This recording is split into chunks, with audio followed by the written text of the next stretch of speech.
Colin had a problem and a microphone to spare. Thomas took it up and so the podcast went to air. For weeks and months they trolled through every single DVD. They've unwrapped all the ones they can and now they're cellulose free. Now they're cellulose free. Hello dear listener and welcome to Cellulose Free. My name is Colin and with me as always is the Right. Mm-hmm. Uh-huh. And with me as always is my fellow film watcher, compadre and son, Thomas. Hi, hello. What you been up to? Oh, not a lot. Video games. Good. I've been up to none of the things I intended, and all of the things preventing me from getting to the things I intended. Excellent. Yeah. Good. The wheels are well oiled but slow to turn, Thomas. Yes. I had some notes I wanted to take before we'd even started, and I haven't done that. Good. And so hopefully I'll get to that during the film. Yeah. You have notes. Or in your head. Yes. Right. Yes. Okay. What have you been up to? What have I been up to?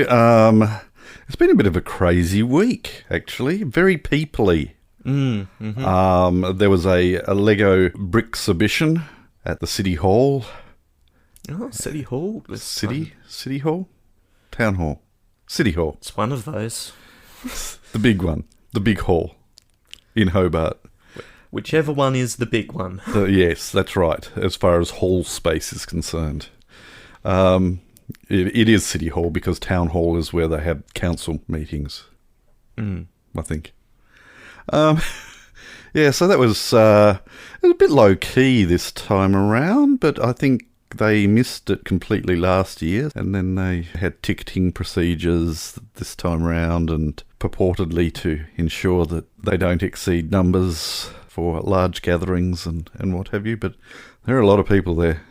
Mm-hmm. And a lot of queues with lots of people very close up, and you just have to keep on hoping that the moat around Tasmania is keeping out the pandemic. And, and keeping out people who test positive and then ride a scooter around an IGA. That's right. Well, ride a scooter around an IGA and then it turns out that they've tested positive. Yes. That order. A non-compliance of instructions was performed by a 15-year-old, I think he was. Yeah, somewhere around there. Yes, so very responsible adults. Well done. Good on you. But my impression is that we have still managed to dodge a bullet. Yes. And it has not Incredible. spread from that. Yes, so that was very peoply, and then on that same day there was a engagement party that I lasted all of 15 minutes before I raced to the car and pulled a car seat cover over my head. No, I hibernated. It just all got a bit too much. And then the day after that, I had to be very peoply responsible and set up some videoing and audio recording. So these two microphones actually left the building and went on a grand adventure to record a choir, sing a couple of songs for a sick person who's in hospital at the moment to hopefully cheer them up a bit. Yeah. So that was nerve-wracking in and of itself because I had all this equipment that I only half know how to use, each piece of equipment. Yeah. And so I thought I had it all set up and then the choir was all ready, and somebody just decided to rock in and say, "Oh, you don't mind if I listen in, do you?"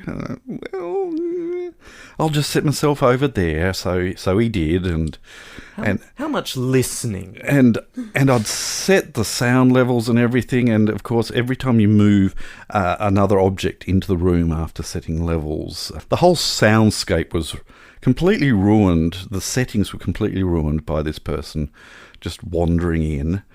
And then he left.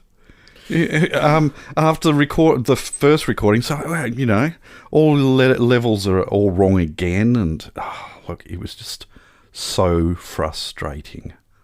I tell you, it was a good story, wasn't it? Yeah. Yeah, wasn't that a story worth the sharing? Was it? Other than that, it was the first time round. Yeah. Other than that, no, I've got nothing else. The thing about half knowing what all the things do is that effect is multiplicative. Absolutely. So when you add two things that you only know half about, you only know a quarter. Yes. Yep. And things that I did know what I should have been doing, there was a bit that I didn't. Once the choir all moved in, no amount of encouraging them to sort of squeeze together worked, because I was running two cameras, one on a tripod and the other I was mobile with, but I needed room to move that mobile one around, so I didn't want the tripod to be so far back that I couldn't get around behind it, because I obviously can't go in front of it. But no, they just wouldn't sort of squeeze up just a little bit more, so I did have to move the camera back, and then forgot that I'd had the camera set on manual focus, and I'd preset the focuses with that person there, so it was all slightly out of focus, and the white balance was wrong, and yeah. But it was the audio that was the really important thing, and that came out fairly well. So, right. All things considered, the room that we were recording in was not acoustically brilliant either. So, enough of that. We have a film to watch. Yeah, one post-mortem later. Shall we watch a film? Yes, let's watch a film. What is a film that we are watching? We are watching Edge of Tomorrow. Yes. He says as he becomes undistracted. And doesn't say Edge Forever like I managed to say last week, but I think I got away with it.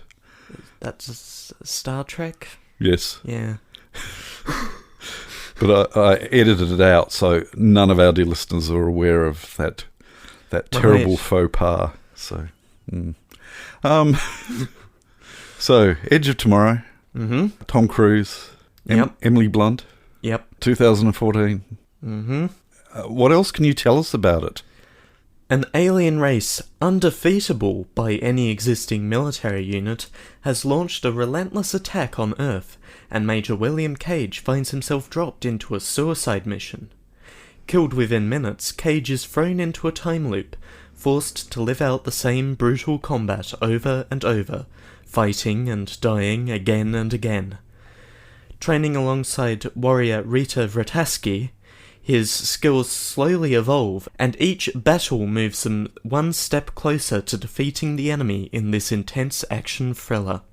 I am very much looking forward to this. Mm-hmm. It is currently fairly high on my list of fairly favourite films. It's a good film. Yeah. Let's see if our minds can be changed. We're going to drag in some ratbag kids who haven't seen this film before, and then we're going to watch it, and we'll catch you on the flip side. Turn to side B. We'll catch you on the flip side. Turn to side B. We'll catch you on the flip side. Turn to side B. We'll catch you on the flip side. Turn to side B. We'll catch you on the flip side. Turn to side B. Mongrel. Turn to side B. Mongrel.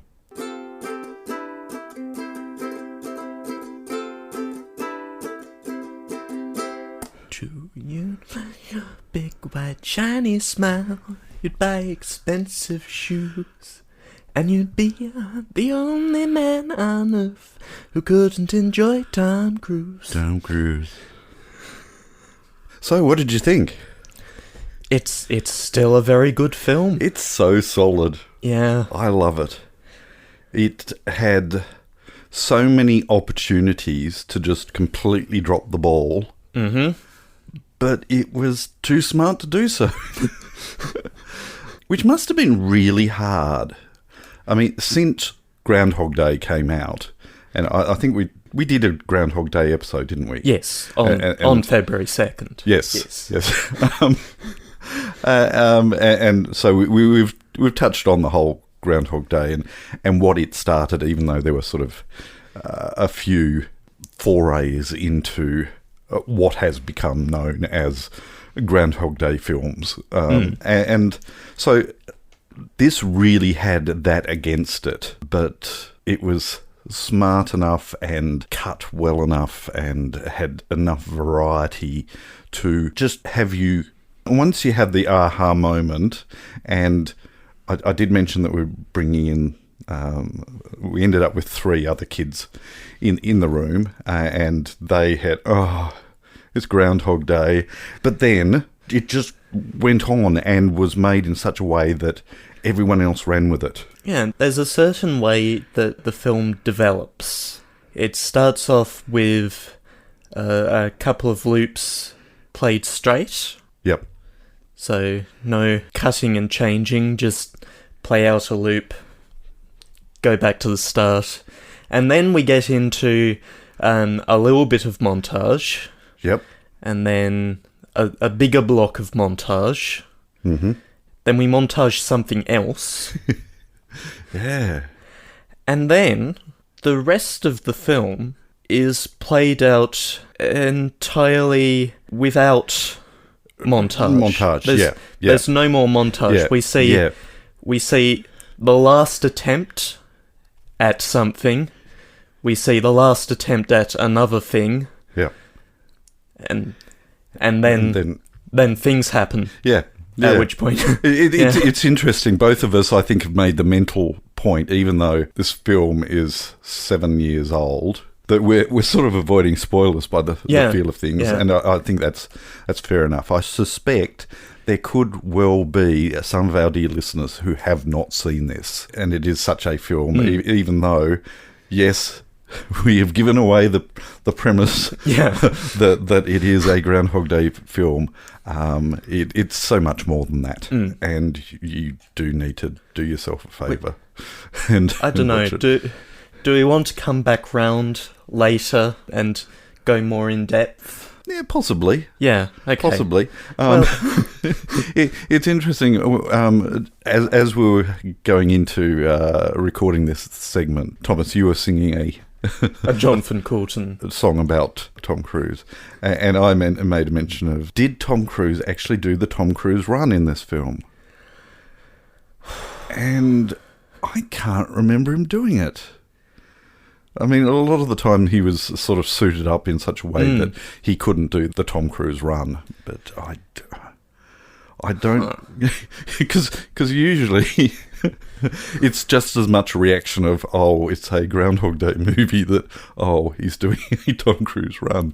I'm really not a fan of Tom Cruise as a person. He and that song sort of suggests. But there are so many films where this is a Tom Cruise film, yay. Yes. And this is almost another level of yay, because the element of him playing a not typically Tom Cruise character. Tom Cruise doesn't often play losers. Yeah, and he's a loser in this for a percentage of the film, which also swings it around to how comedic this film is as well. Out and out laughter was filling the room in certain points, and that is again a real balance point. One of my youngest daughters who watched this, she can get quite squirmy in films, and this is an intense film. It is. And I knew it was, but I'd forgotten how much intensity there is. And as you described, there's a very long couple of playouts of quite intense action, and I suddenly thought, was this really a good idea? But the balance from there on in of enough humour and enough heart and soul, I guess, was enough to just temper that all the way through in just the right places for it to not be just completely overwhelming. This could have been a really overwhelming film, and it could have been Full Metal Jacket level intensity of language, could have been just completely realistic, but that didn't happen. There is a certain level of language. There is a certain level of violence in here. That could have been a full-on blood fest. And again, I would have had difficulty stomaching that, but that would have also been quite acceptable. But it wasn't, and it wasn't missed either. There were so many fine lines, I think, that this film, it's not an Oscar-winning masterpiece. No. But it does what it does really, really well and keeps on those fine lines that made it accessible to such an incredibly wide audience, and that would have had a lot to do with why they kept the language down and why they kept the blood down. But it still would have, I think, drawn in the crowds if all of that had been ramped up. But it would have been a totally different film and not the film that I think we can both accept we thoroughly enjoy. Yes. It's a good film. I usually get... we have a family movie night each Friday night, and you usually get the kids to give the film a score. So I got the three that watched this today to score it. A score out of 10. My 18-year-old daughter gave it a 10, and the daughter who I was sort of wary of as far as the intensity of it, she gave it a 10. So she's 15, and 15-year-old son gave it a 9. So it rated well. It scored well. We can go for more depth a bit later. Yeah. But let's go broader. All right. Let's go a little broader. Let's talk about time loop fiction generally. Mm-hmm. There are certain ways that time loop fiction can go. It can explain the loop. Yep. Or not explain the loop. Yeah, so as far as Groundhog Day doesn't explain the loop. No. It begins, and then sometime later it ends, and no explanation is given for why or how. Yep. This film explicitly explains the loop. It does. It tells you exactly what is going on. Yeah, and there are probably 3 or 4 MacGuffins in this film that that all become one super MacGuffin, and it works. Yeah, you know that they are MacGuffins, and I think because this film leans heavily science fiction, it needs to explain the loop. Yeah. Yeah, because if it doesn't, it doesn't work. Yeah, these are certainly not everyman type people. They're aliens, Yes. so you're absolutely into alien territory. It's funny. We've been watching an episode of Eureka each week, and it just so happened that it was a Groundhog Day episode. A fairly average one, but again, because of the science fiction environment and world that is in, they also had to explain why this was happening. It was integral to the story. That was a plot designed to solve a problem. Yes. Yep. Time loops. Very. Hang on, didn't we just cover time loops? We're still. We're still covering time loops. Oh, okay. Time loops, and particularly this film, video games. This is a video game movie done right. Yeah. You learn, you try again, you die, you try again, and you keep doing that. Yep. There are some video games that specifically focus on time loops, or that play around with the idea of resetting when things go wrong. Mm-hmm. I have to remember, no definite article. Outer Wilds, as opposed to The Outer Worlds. Right.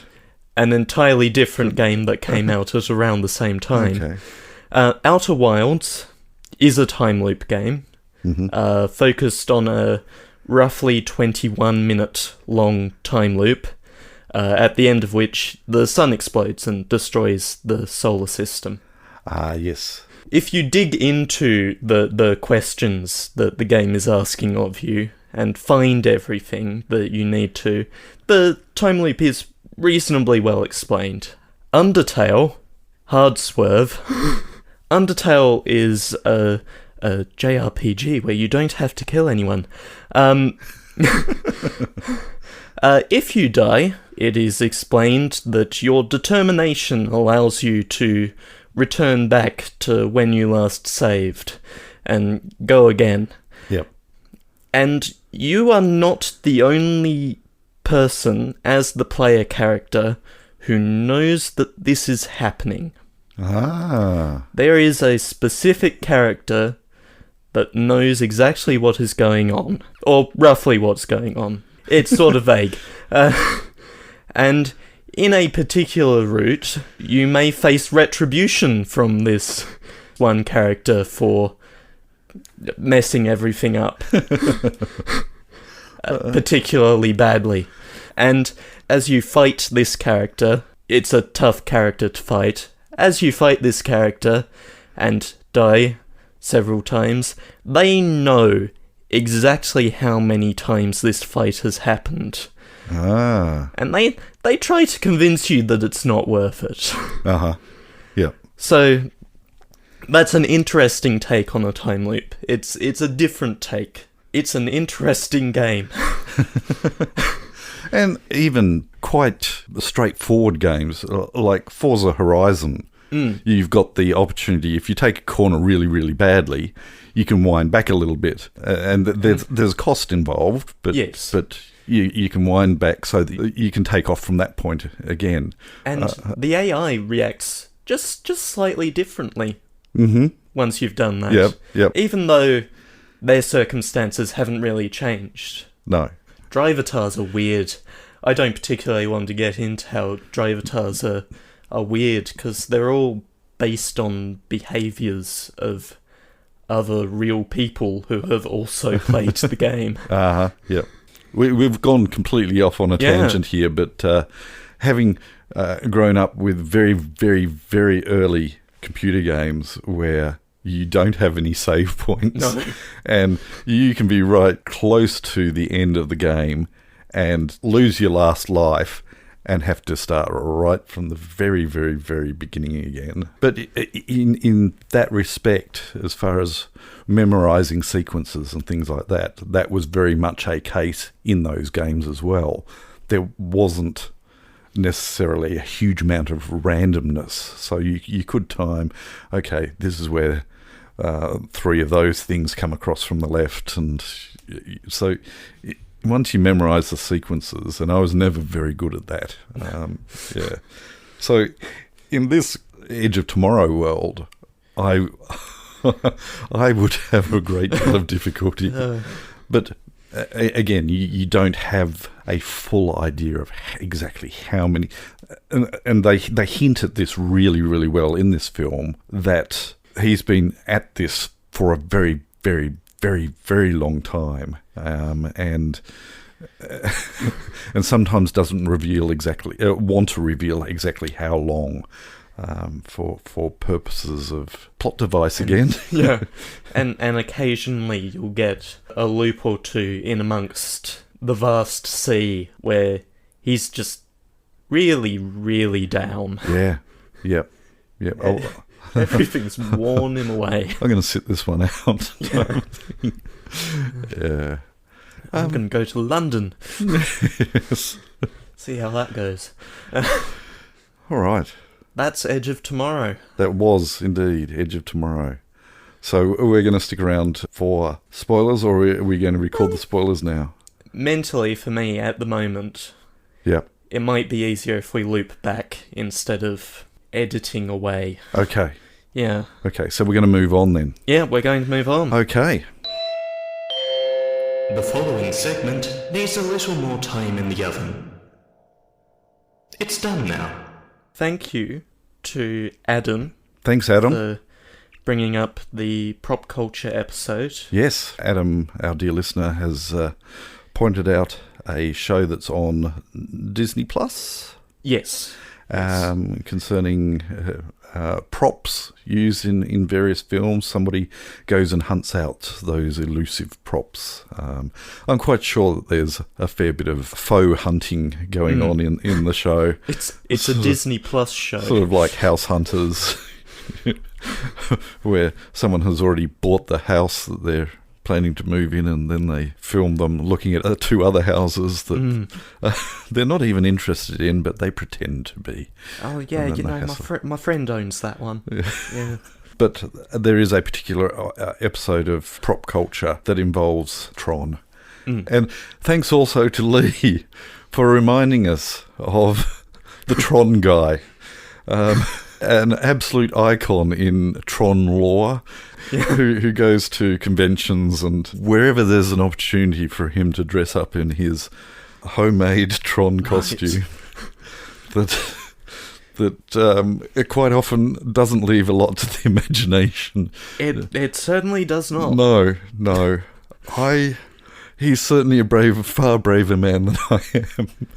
I had a Star Trek The Next Generation costume made for me by a dear friend, and one of the problems in that costume was that it was the first season Next Gen costume, which is a one piece and made out of a stretchy lycra material, and it was for a fancy dress party or something like that, and the poor woman who was getting me to fit this was being quite diplomatic about saying, look, I might just increase the width of this and add a gusset here, and it was a bit embarrassing. So that costume does not come out terribly often, and I can possibly imagine our dear listener Adam, who mentioned the prop culture, he is aware of said costume. I don't think he has seen me in it, but I certainly could not fit it into it now, in many ways. Anyway, yes. So Tron guy, he's brave man. He's a brave man, and I do wonder whether he's actually conscious of the fact that he's far braver than he thinks. Anyway, so yes, thank you, Adam and Lee, for your bringing up of those Tron icons, and I shall add some links in the show notes to certainly the prop culture. Well, I can't really. It's on Disney Plus. It's on Disney Plus, and you can link it. Yeah, it's linkable. It's linkable. Yeah. The link will be long because they use UUIDs for all the URLs. Yes, excellent. As for Tron guy, yeah, I'm sure I can find a link that respectfully honours this man. Yes. Okay. Anything else? I don't think there is anything else, unless I somebody can't on remember there haven't been. Reddit has created a whole. If what they do they have call them? What are subreddits? Subreddits on our podcast? Don't think it's happened. No, I didn't get the memo. So we might move on then. Pick a film for next week so we can go to bed. It's your turn. It's my turn. It is your turn. And look, I think I'm in the mood for not making any decision whatsoever. That seems reasonable. I shall grab my phone. So I have brought up my list of DVDs and Blu-rays in our collection that I wouldn't mind a revisit. I'm going to shake my phone and it will randomly select one of those. Oh, okay. Right. A bit of a left turn. I'm going to read the description, which is quite long. Right. I don't believe that you have seen it. Uh-huh. And it's not a film that you have expressed any desire to see. Do I name actors? I guess. Okay. It's it's your job to prevent me knowing. Justin McLeod, Mel Gibson, is a former teacher who, after having his face and his body terribly disfigured in an automobile accident, has taken to living alone in a big house in an island? I would say on an island, off the coast of Maine. McLeod works as a freelance artist who undergoes the humiliation of being shunned by his neighbours. McLeod keeps to himself and wants nothing to do with his neighbours. This is really poorly read and written. But one day, an adolescent boy, Chuck Norstad, Nick Stahl, comes knocking at his door, desperate for a tutor.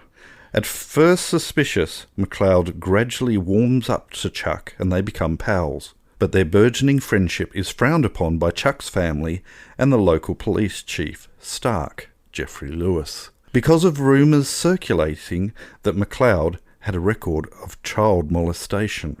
This piece of gossip threatens Chuck with the loss of his teacher and a newfound friend. Right. Does it ring any bells? It didn't ring any bells, so Until you searched. I just looked up Mel Gibson in the database. I believe it is actually Mel Gibson's first directorial debut. I guess that makes one of those words redundant. His first debut. The Man Without a Face. The Man Without a Face. A film that I watched numerous times when it came out at the cinema for some reason. I guess it falls very much into the genre of a coming-of-age film, which is a genre that I quite enjoy. This is not necessarily an enjoyable film. It tackles some tough subjects, but that is what we're going to be watching next week. If you're not sticking around for whatever I've managed to come up with in the time that we've been talking just now, come back next week.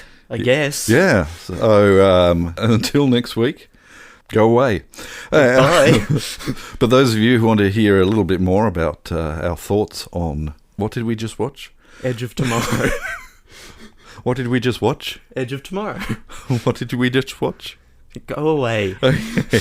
We're going to get into that right now. So, spoiler alerts. This is a spoiler break, so if you don't want spoilers, then leave before this sound.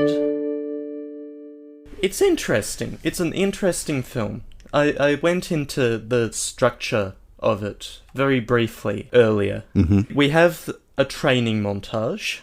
Yep. In which Cage dies several times. Mm-hmm. We have a beach montage. Yeah. In which he dies several times and is... Various characters die several times. And we go over the plan a lot. Yep. Over and over again. Yep. It must be awful to have to re-explain that every time. Yeah. And then we finally get past the beach. Yeah. And we never see another montage again. Oh. We have the occasional wake up. But then... There are no more montages. No. We have what would seem to be the last attempt at an escape with Rita alongside, which goes poorly, and Rita sees right through Cage's attempts to prevent the escape attempt from going any further, because it goes badly every time. Every time. And he doesn't want that to happen anymore. No. Which is a shame for him when she gets in the helicopter and starts it up anyway. And so he goes it alone. And he looks very tough and hardened as he's going it alone. I assume there's a few more attempts in between there. Yeah. Yep. Because the dynamics change. Yep. You don't have that second person. It's like levels. Yep. The levels change entirely when you boot someone else out. Yeah, and again, the way that it was shown was in such a way that you got the impression that this isn't his first rodeo, even at this level. He's had to struggle his way through on his own numerous times to get as far as he ultimately gets to on his own. At which point it is revealed that all of this has largely been for naught. Oh, spoilers! We're in the spoiler Oh, break. that's right. All of this has been naught.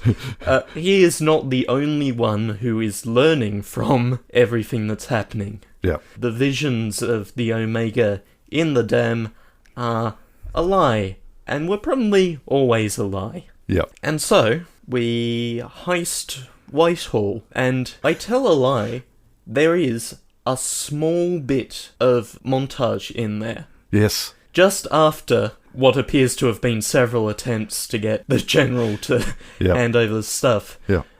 We go out through the front door. That goes badly. Yeah. We try a different route. Things continue to go badly, and eventually we are actually done with Montage now. Yeah. He loses his power. Which is an interesting thing to happen in a time loop movie with a whole last act still to go. Exactly. Yeah. And using the computer game analogy, you're suddenly down to one life. Yes. And you haven't fought the last boss No. yet. So things are dire. Yeah. And eventually it works out. It does work out that everyone dies. Yeah. But it works out. Yeah, it works out. But everyone dies. And then, yeah. And then, all of a sudden, Oh, spoilers. all of a sudden, we're right back at the top. Even further back than we've ever been before. Yep. And in fact, everything is now fine. Everything is fine. Which has implications. It does. And those implications are left so beautifully ambiguous. Yes. There have been talks about doing another movie. Right. But it's been through the usual... Okay, so when are we going to do this? Okay, yeah. When are you available? Is it when he's available? No, Is it the same I'm time? doing Mission Impossible 14 then, so yeah. Hi, I'm Tom Cruise. I'm just going to keep making better Mission Impossible movies forever. How wrong is that? How? It's another reason why this guy bugs me. Is that yes, The first few are middling to bad, they are. and then suddenly the series got very good. Yep. And we'll probably get into that later. Will we? I don't know, will we? Oh, you mean later? As Yes, in, later, as in- are they on a... Way in the future. Quite possibly. When... I don't know if any of them are on my list. I don't know. And if they're not, I should rectify that. Yes. And eventually, the director still very much in January of this year saying it'll happen eventually, as soon as both of these actors have worked it out. But... My people will Yeah. talk to your people. But But, Emily Blunt, I'm quoting Wikipedia here, okay. Emily Blunt has stated that due to COVID-19, the budget for another film would be too expensive, possibly. Yeah. Yeah, the film industry is in a In a bit of real mess. mess. Yep. Yeah. Yes, I was... sorry, I didn't read it. I'm trying to avoid news as much as possible, but I did see someone saying the threat to the whole superhero movie genre is really feeling the impact of COVID. I mean, as is the whole movie industry, but the way that films are made and the expense of making them, keeping compliant with... The point of the Marvel Cinematic Universe is that we can make a lot of films very, very quickly and make a lot of money doing it. Yeah. And we can't make a lot of films or quickly right now. Exactly. So, yeah, there we go. That's a downer note. Yeah. So a sequel to Edge of Tomorrow. Live, Die, Repeat, and Repeat. And repeat. It would be called. Yes, in some areas of the world. It was called Live, Die, Repeat. Or Live, Die, Repeat, Edge of Tomorrow. Indeed. Because we need both titles. Yeah. Something that I didn't mention Mm-hmm. in the beginning segment that I did want to mention was the absolute brilliance of the design of the aliens. Especially the grunts, the soldier ants, basically. This is not a thing that came from Earth. No. And in a lot of ways, the Alpha was possibly the slight letdown in that it was sort of recognisable as almost reptilian or something, but the others, the actual soldiers, aliens, were completely alien. The way they moved, the way they were built, for want of a better word. Yes, that is actually an interesting design. So we've got the grunts, which are very spiky and jagged and all over the place, and the alphas are a little more fluid, still metal-ish, but fluid. Yeah. And then the omega, which is like a flower, which is an interesting progression. Yes. That I hadn't thought about until you brought it up just now. See, I saw it more as a brain. Just a brain sitting down in the middle of things. Anyway, do you have anything else you wish to add? No, I think that might be it. Yeah, I think let's wrap things up. Thank you all for listening. Next week, we are going to be watching Man Without a Face with Mel Gibson, directed by Mel Gibson, another person that I have a somewhat... An interesting relationship with? We'll go with that anyway. He's a bit of an unpleasant man. And, hey, I could be too. But this is just my internet persona. And in fact, I'm a most unpleasant man. Man Without a Face. Next week, we hope that you can join us. But until then, we'll catch you next time. Bye. You have been listening to Cellulose Free. Your hosts were Colin, who produces and edits the show, and Thomas, who makes the artwork and music. Cellulose Free is recorded in the Deranged Cat Studios in scenic Tasmania, Australia. We keep track of our extensive physical media collection through My Movies, which we highly recommend. You can find links to that, as well as other places you can find us, in the show notes. Cellulose Free is a Hi Hello production.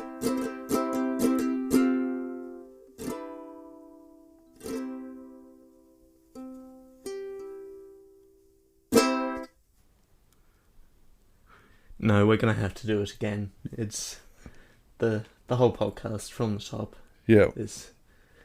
This session was a bust. It's a bust. Yeah. Yeah. This session is a bust.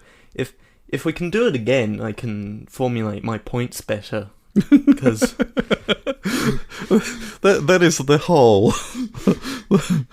whole weakness of this whole podcast format of watching the film and then getting straight into it. But it wouldn't happen any other way. No. No, I'm not going to formulate the opportunity to formulate cohesive sentences, and I just fix it in post. Yeah. I'm not going to spend an hour formulating points and then come back to record at 10 at night. No. Don't be ridiculous. No, but I will loop time. Will you? Just to do it. Just to get it right. I won't wait until 10 p.m, but I will loop time. That's So we could record this podcast over and over and over again until we get it right. Yeah. Yep. Well, I'll remember.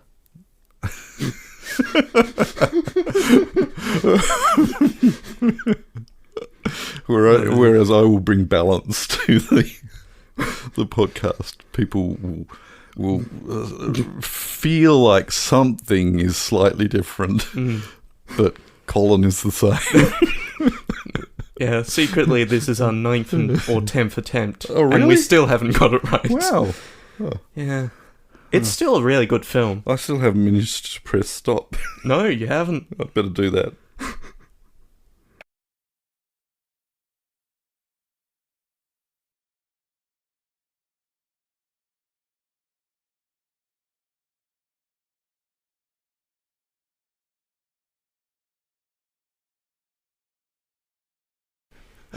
Why have I sent that to ABC News? I don't know. lucky ABC News. I had meant to delete that sentence that was included in the copy, but whatever. Oh dear. You've been blocked by ABC News now. Can I delete that? I don't know. Can you? Unsend. Other chat members will still be able to see it. Well, forget that then. Oh dear. Okay. No, I don't want you to get back in contact with me. I won't forget this ever happened. No. No. And he brings down Facebook yet again. No, that was Facebook's doing. That was their own fault. Okay.